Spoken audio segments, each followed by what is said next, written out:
everyone, how's it going? My brother-in-law recently asked me if I could turn him a mallet. So guess what this video is about?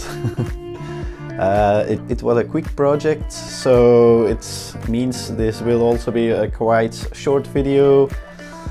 Most of you will probably know what this is used for.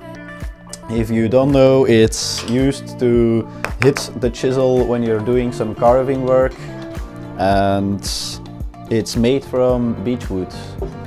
Next week's video I'll show you how I turned this hollow vessel.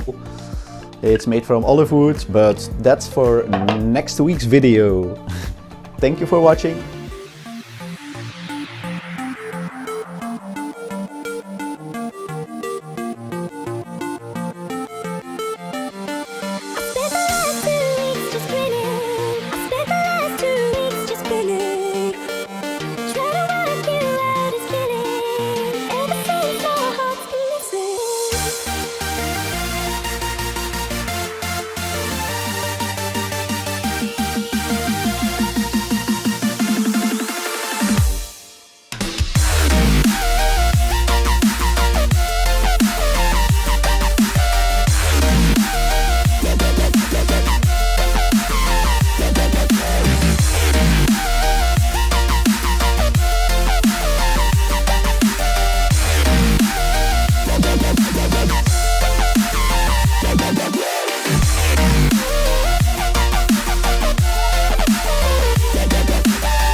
It was a quick project, so hit the chisel,